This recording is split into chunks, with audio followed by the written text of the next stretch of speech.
Hello, welcome to Red Hawk Spotlight. I'm Evelyn Lavatola. Our guest today, Rob Chesney, Montclair State's new athletic director. Rob arrived on campus in the mid-1980s as a standout soccer player and never left. He has spent more than 30 years here as a Montclair State player, coach, and administrator. Thanks for joining us. Thanks for having me. This past June, you became the 8th person in Montclair State history to take the role of athletic director. How's the experience been so far? The experience has been great. It's been busy. We hit the ground running. I've had the opportunity to, I was in the position for, 6 months prior, so we got a good feel for what we were looking to do. And then when I took over the role officially, like I said, we were moving and we got going right away. So we're excited about it. That's great. It's a good period for us. Yeah. What's been the best part about it?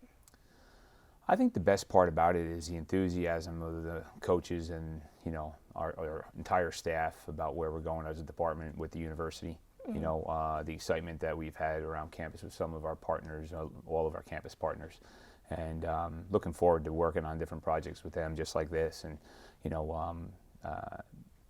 moving forward, it's going to be great to work with school communications, with the communications at the university, with our foundation, and just get provide a better student-athlete experience for all of our athletes. Yeah. What's been the most difficult part?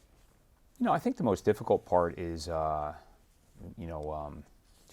lot of things that happen every day, right, that are difficult. But I think the most difficult part is probably trying to get ourselves in a situation where, I'm trying to think here what the best way to say this is.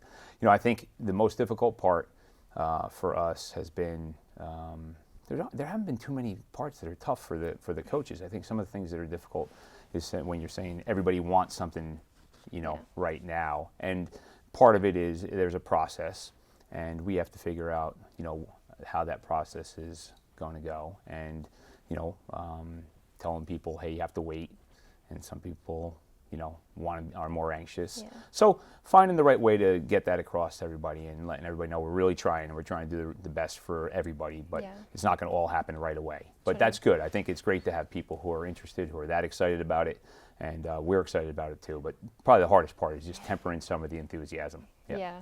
Making everyone happy. Yeah. Like I mentioned before, you've been on campus since the mid-1980s. You've been a soccer player, a coach. How do you think that experience will help you in your new role as athletic director? Sure. I think you take something from all the experiences. First as a student athlete, and even though it was a while ago, and then being an assistant coach and then a head coach, and working through that process, and then getting involved here as a administrator in sort of the fundraising and development part of it, and then moving into more of the operations piece. So along the way, each of those situations have provided some really good experiences that I think you can draw back on and realize and use in the role that you're in now. And that's the goal, to take those experiences, and there aren't too many situations that you haven't been in, so when something comes up, hopefully you can handle it the right way, or you can draw back to something that's happened previously. And I think coaches and the staff here knows that you've been through some of that stuff, and that helps you when you're dealing with situations. They know you, or I think you hope that they know that you understand what they're going through. You said that you were a student athlete a long time ago. What do you think is the biggest difference between being a student athlete back then compared to now? Sure. You said I was a student athlete a long time ago.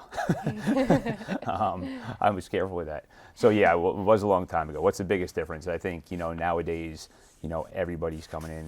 There's more attention. Look, I like to think we had some really good teams, and we did. There's some great athletes here way before I got here, while I was here, and since. I just think right now there's so much attention paid to the recruiting process that you're getting full teams, and you have so much more depth, and everybody coming in here is a quality athlete and committed to the sport that they're playing in. And not that people weren't committed, don't get me wrong. I think that's maybe not the right way to phrase that, but I think people now, the kids are coming in better shape, they're coming in more prepared, the coaching at the youth levels is better than it was, so I think kids come in now a little bit more prepared for the college game, and they're ready to go when they get here. So obviously a lot has changed since being a student athlete back then. What do you envision for the program?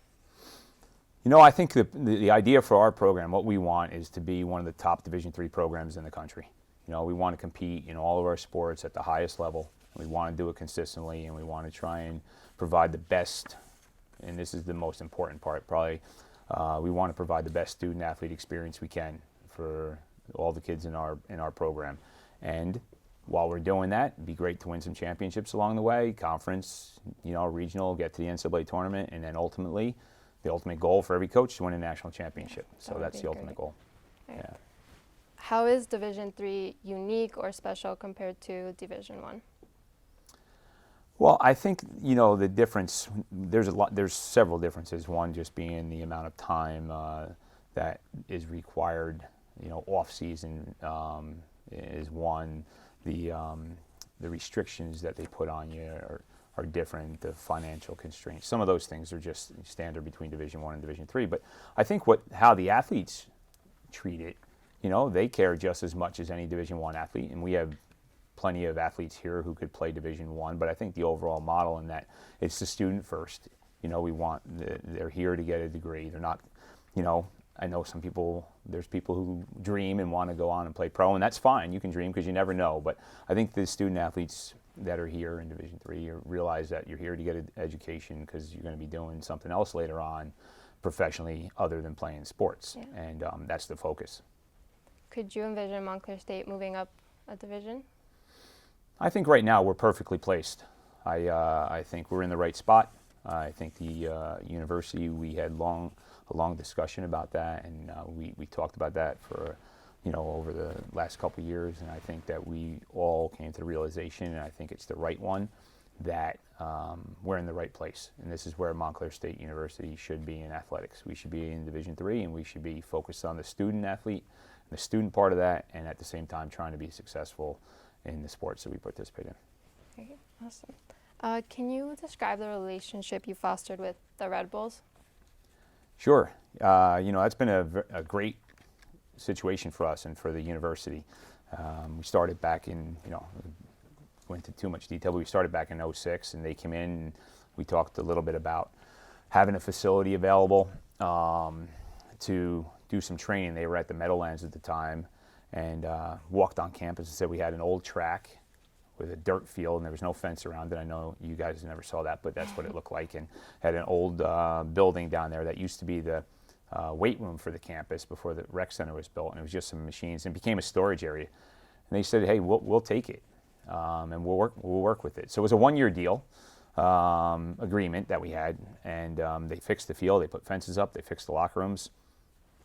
1 year turned into 8, and along the way we added better grass to the fields, we added fencing, eventually put in turf, and then they went to their facility. We kept the relationship going. They talked about bringing their Red Bull 2 team here and building a stadium, and we said, yeah, let's continue to talk and keep the relationship going, and we did that, and here we are, 13 years later or so, and we have an unbelievable stadium, one of the best in the country for college soccer, and we have Red Bull 2 minor league team, second division team, I should say, playing here on campus, and it's great soccer. So it's been a great opportunity for not only the department, the program, but also the university.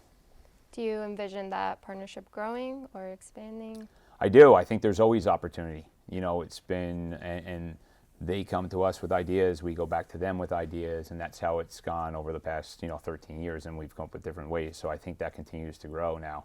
And I think there's, the next phase of it is to do more with some of our students. And we've already done some of that stuff where we've had internships and they've worked for them, and they've done stuff with the games and with communications. So I think that part of it is going to continue to grow. And we'll see. We have some ideas, and we're going to talk about them as we move forward.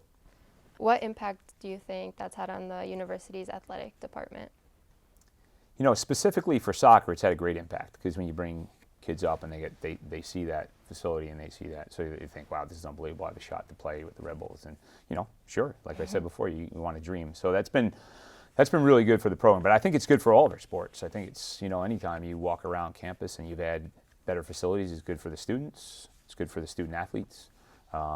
They see it. They see something that's really cool right there in the middle of campus. So other coaches talk about that. There's opportunities. I think it just makes the overall programs more professional, and then it adds a little bit of pride to the department. So it's been great. Right. Red Hawk Spotlight is the beginning of a new relationship between the athletic department and the students in the School of Communications.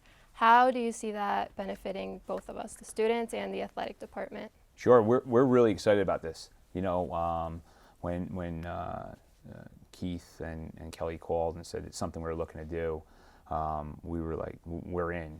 Anytime we have a chance to get our message out and promote our student athletes, the programs, connect with the students and the campus internally, and then, you know, expand a little bit outside the walls of the university to the local community and even regionally and eventually, hopefully, nationally. And we get there.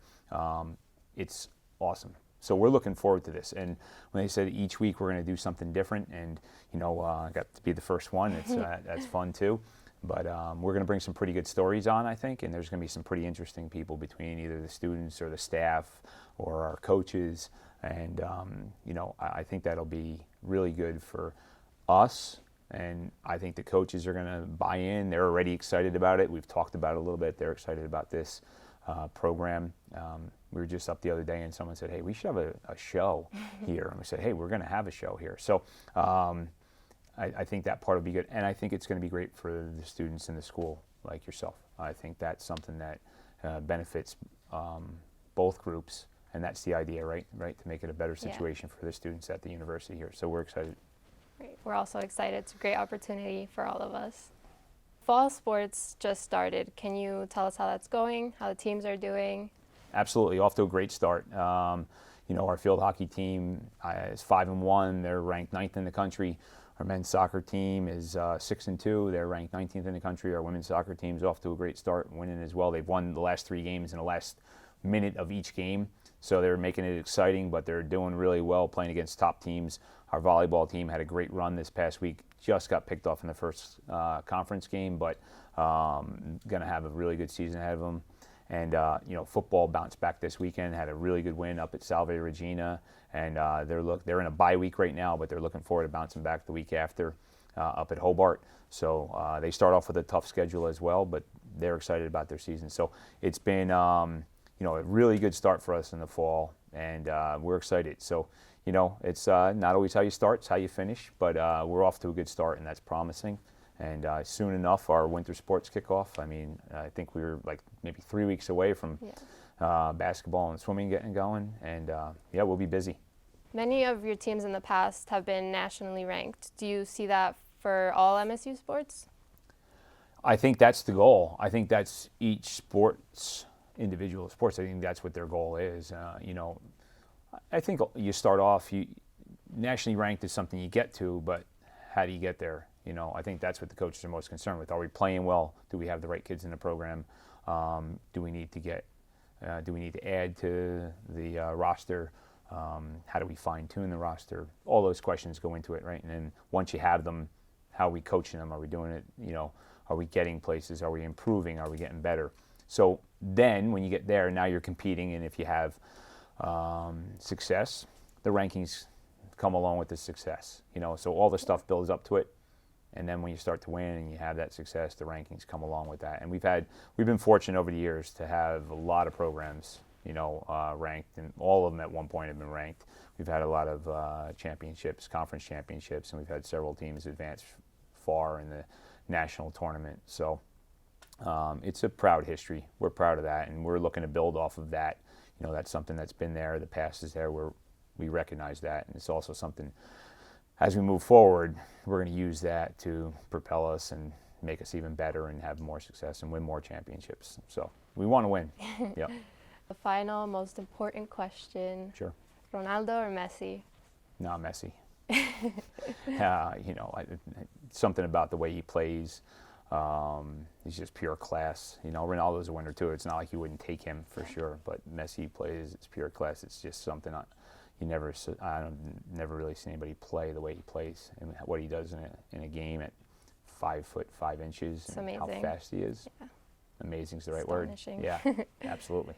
Thanks for joining us, Rob. I'm Evelyn Lavatola. Thanks for watching Red Hawk Spotlight.